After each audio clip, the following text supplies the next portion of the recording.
Welcome to this special podcast, sponsored by Murphy Business Sales Edison, New Jersey office, where your business aspirations meet expert guidance. Whether you're looking to sell your business or explore new acquisition opportunities, we are here to support you every step of the way. Join us as our hosts deep dive into small business topics which are relevant for buyers, sellers, and other transaction advisors in the ecosystem. Welcome, everyone. You know, the world of buying and selling private businesses, it's this incredibly high-stakes environment, isn't it? It really is. Maybe you're an owner, poured years into building something, now thinking about, well, that eventual exit. Or perhaps you're on the other side, an entrepreneur, maybe a private equity group or a strategic buyer looking to acquire. Right. And navigating this space, understanding value, finding the right match, you can feel incredibly complex. It absolutely can. Like, what really determines value? How long does a deal actually take? And who's out there buying right now? What are they looking for? These aren't just, abstract questions. They're crucial. Exactly. So today we're doing a deep dive into the private mergers and acquisitions market. Want to pull back the curtain a bit, look at what the latest data tells us. Things like deal values, key buyer trends. And something fundamentally important, how prepared business owners actually are when they decide, okay, it's time to sell. Yeah, that's a big one. Our insights today, they come from two really key reports. We're looking at the Q2 2025 DealStats Value Index Digest, which gives us a great look at private company transaction data, and also the Q1 2025 Market Pulse Executive Summary. That's a survey of brokers and M&A advisors from the International Business Brokers Association, the IBBA and M&A source. Got it. So our mission today is really to unpack the statistics from these reports. We want to help you figure out what they mean for your situation, whether you're buying or selling. And highlight what this data really shows about the tangible value that professional guidance brings to this process. It can be pretty daunting. Definitely. And we're sticking strictly to the data presented in these reports. Right. Translating the numbers into, actionable understanding. So maybe to kick things off, let's set the stage. Define the market segments these reports talk about, especially the Market Pulse one. Good idea. Yeah. Okay, the Market Pulse survey segments things primarily by transaction value. You've got Main Street, right? That covers deals from basically zero up to $2 million. $2 million. And remember, that's millions. Then there's the lower middle market. Right. That goes from $2 million all the way up to $50 million. Again, millions. It's crucial to keep that scale in mind because the buyers, the dynamics, they can shift quite a bit between those ranges. Absolutely. Key distinction. Okay, so against that backdrop, what's the overall market sentiment? What's the Market Pulse survey telling us for Q1 2025? The indicators generally point towards stability in the M&A market, which is actually pretty resilient, considering some of the broader economic uncertainty floating around. Stability is good news. Yeah, and seller market confidence, it did tick up slightly, showed some signs of improvement, though it's still not quite back to those peak levels we saw maybe in 2021, 2022. Okay, so improving but not boiling over. And how did activity hold up in those segments, Main Street and lower middle market, compared to, say, the bigger deals? Well, activity in both those segments showed, notable resilience. The report contrasts this with declines observed in the larger, publicly reported M&A activity. Interesting. It suggests that the private middle market is kind of holding its own. So the smaller and mid-sized private deals seem a bit less susceptible to the macro jitters hitting the really big transactions. Seems that way. Okay, let's get into valuation. That's often the first question, right? The DealStats report tracks private company transaction data using these valuation multiples. What's the data telling us about recent trends there? Right. DealStats looks at things like selling price relative to EBITDA, that's earnings before interest, taxes, depreciation, and amortization, and also selling price relative to net sales. These multiples give us a snapshot of market pricing. Okay, so what are the numbers showing for EBITDA multiples? Well, looking at the median EBITDA multiple across all industries, we saw it trend down.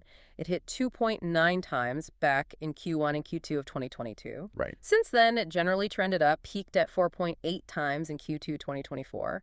Then it dropped back to 3.2 times in Q3 2024 before landing at 3.7 times in Q1 2025. So a bit of a roller coaster, like you said. Peaked last year, settled back a bit this year. How about selling price relative to net sales?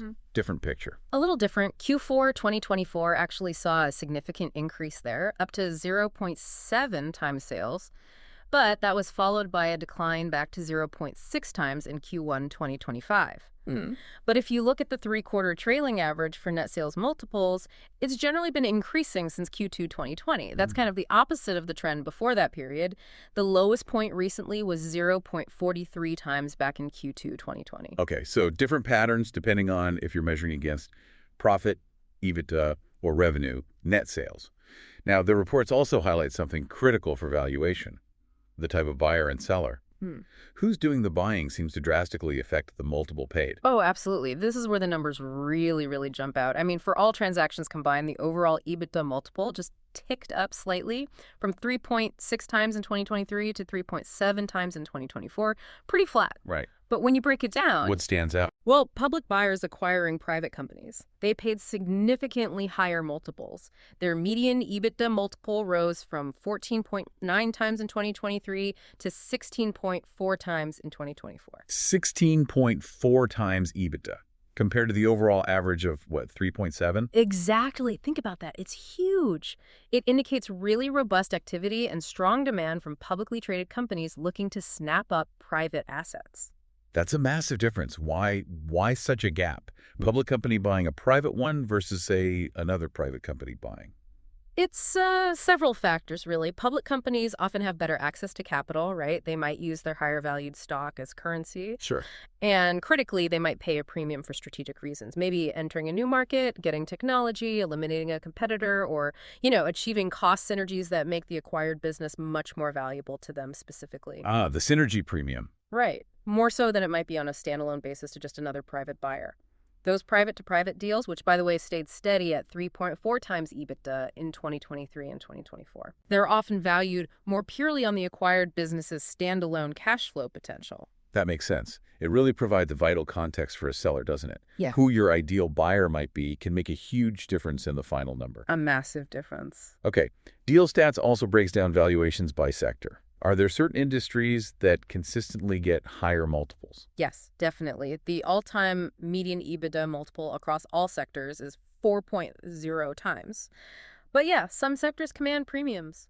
Historically, the highest have been information, think tech, software, data at 10.8 times. Wow. And utilities at 8.2 times. And on the lower end? Historically, accommodation and food services like restaurants and hotels at 2.6 times and other services at 3.1 times. Any recent surprises in sector performance popping out in the latest data?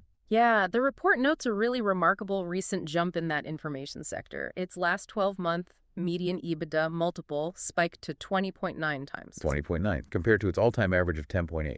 Exactly. More than double the historical average. Huge increase. That massive jump in information is hard to ignore.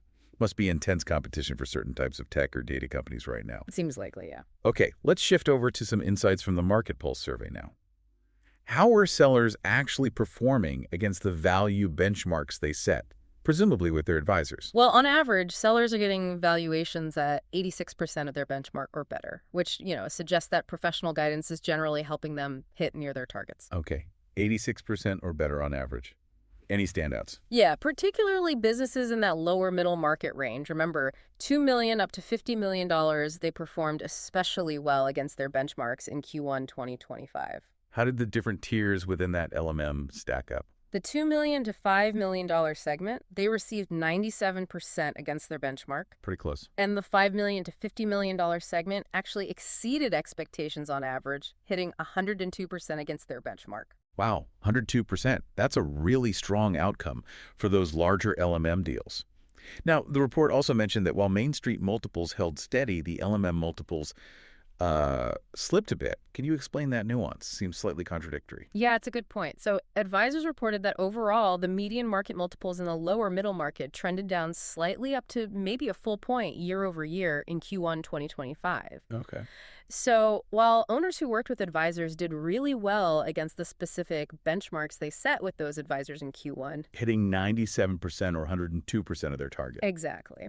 But the overall market median multiple for that segment softened just a little bit compared to the prior year. It kind of reinforces the value of setting realistic, data-driven expectations with professional guidance, Right. Hitting a potentially lower but realistic target is better than missing a wildly optimistic one.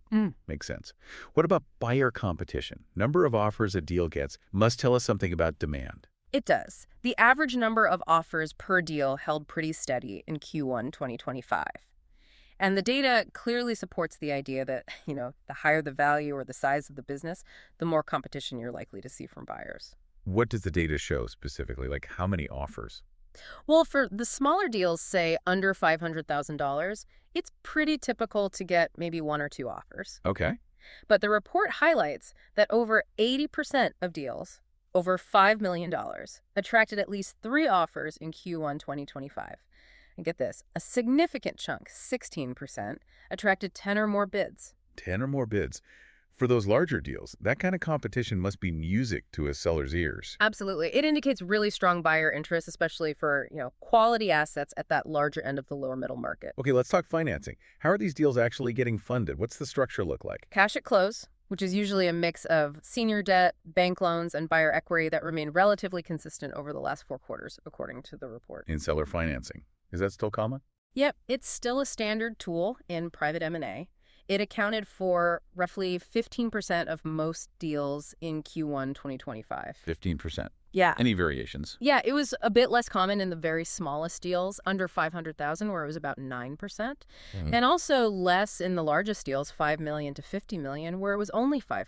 Why less at the extremes? Likely reflects different buyer profiles. Smaller deals might struggle with financing, pushing seller notes higher sometimes, but maybe the smallest buyers just don't have the capacity. And at the high end, you have more sophisticated buyers, PEs, strategics, with better access to institutional capital, so they rely less on the seller.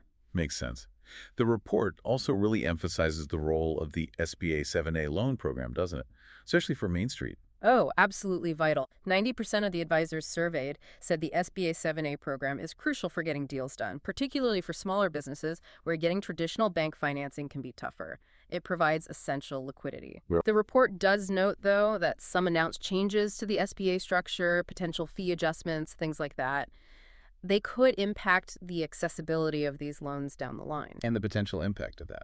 Well, it might mean sellers have to provide more financing themselves, bigger seller notes, or maybe rely more heavily on earnouts to bridge valuation gaps, puts a bit more risk back on the seller potentially. Okay, so changes there could definitely ripple through how Main Street deals get structured. Good to keep an eye on. Time to close another key metric. How long should owners realistically expect the whole process to take? The average time to sell a Main Street business, typically you're looking at somewhere between 6 to 10 months. Start to finish. Okay, and a lower middle market. Businesses in that $2 million to $50 million range saw a slight increase in their time to sell recently. Where was that increase most noticeable? The report really highlights a jump in the due diligence period, specifically for that $5 million to $50 million sector. The average due diligence time in Q1 2025 was 5.5 months. 5.5 months just for due diligence. Yeah. And the report states that's the longest average due diligence period in the whole history of the Market Pulse survey, which goes back about 13 years. Wow. That's a significant chunk of time just for the buyers to check everything out. Did the report give reasons for that slowdown? It did. Advisors pointed to a couple of things stacking up. First, buyers apparently paused a bit during the lead up to the 2024 election, policy uncertainty. Okay, election jitters. Then, once that cleared, it was close to year end. So buyers then decided to wait for the full 2024 financial results to be finalized. Ah, so a double wait, kind of. Exactly. That's how it was described. Election pause, then wait for financials. It really stretched the timeline for closing those larger deals and just underscores how external factors can add complexity and delays. That double wait example really paints a picture. Okay, the report also gives us some really valuable insight into who the buyers actually are in each segment, their motivations, even where they're located. This seems incredibly useful for a seller thinking about targeting. It is. It's fascinating stuff.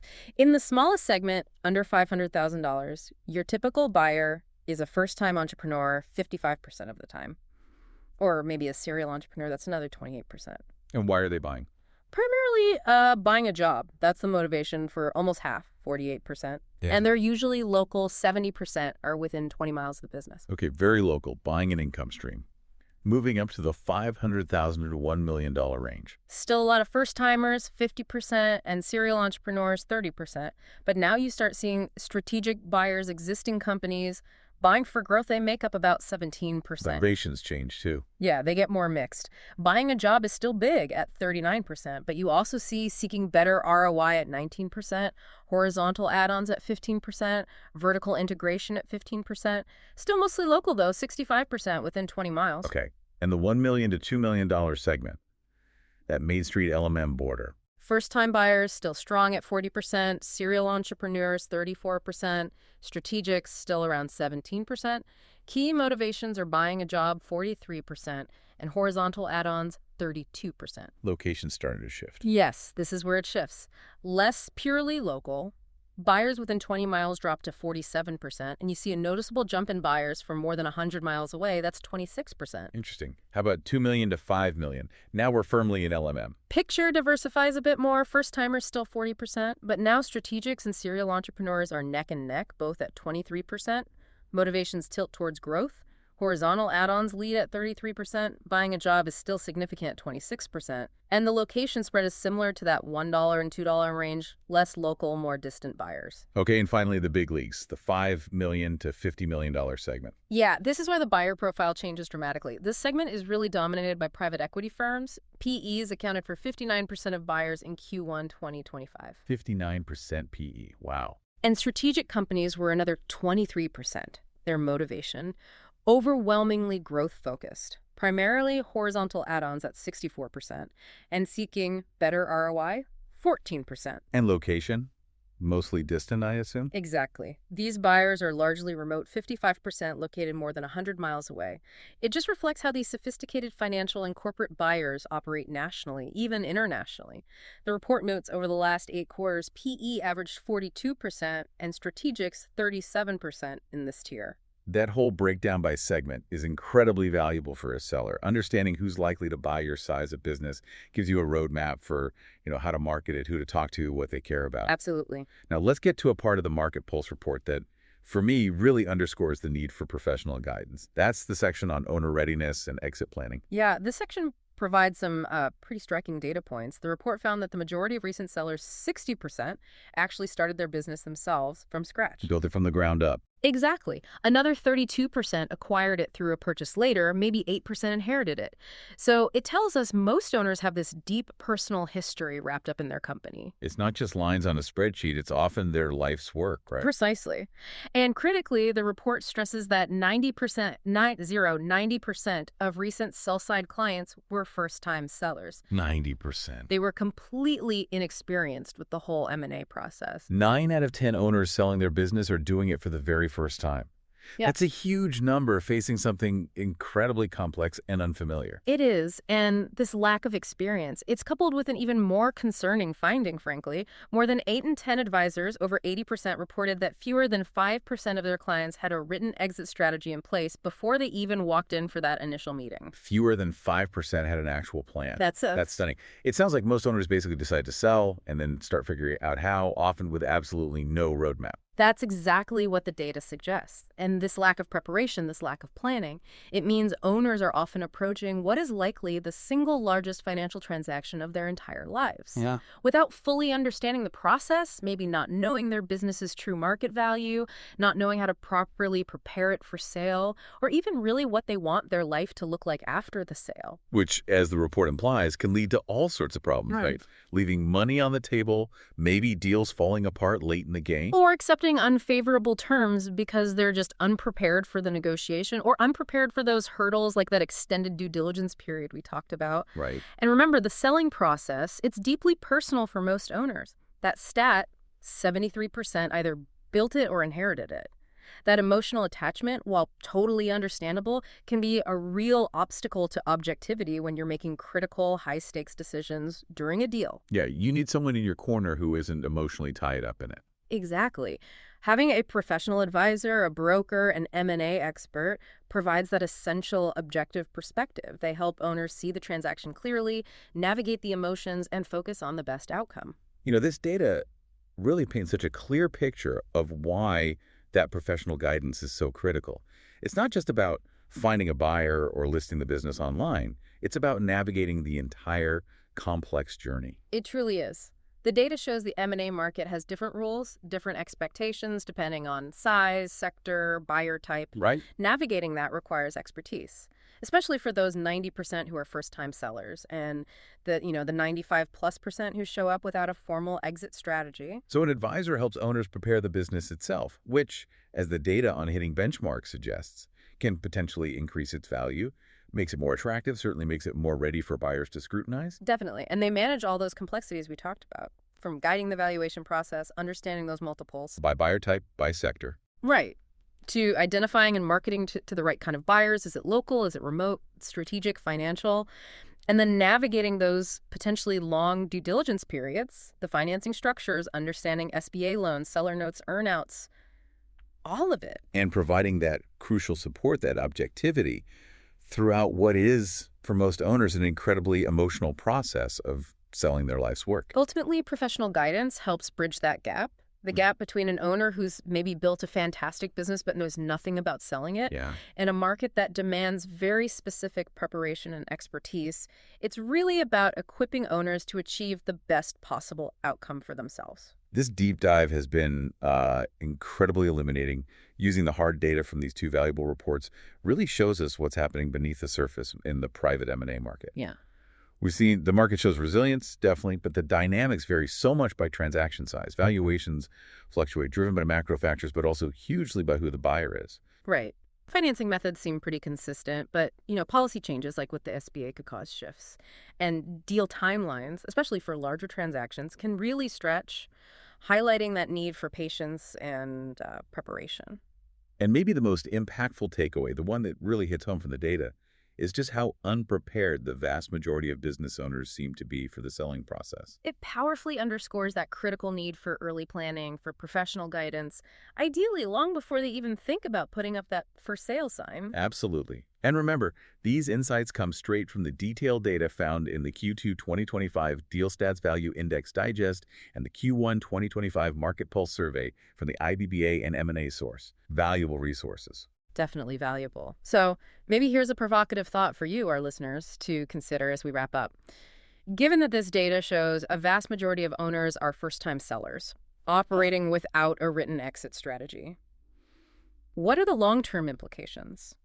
For the successful transfer of private business wealth, for the continuation of entrepreneurial legacies in the coming years, if this fundamental lack of preparation persists across the board? Something significant to think about indeed. Yeah. That was a fascinating deep dive into the data. Thanks for walking us through it. My pleasure. Thank you from all of us at Murphy Business Sales for taking the time to learn about this important topic. We look forward to working together to achieve your business aspirations. For more information or a complimentary consultation for sell-side services, visit us at murphybusiness.com/Edison and complete our Contact Us form.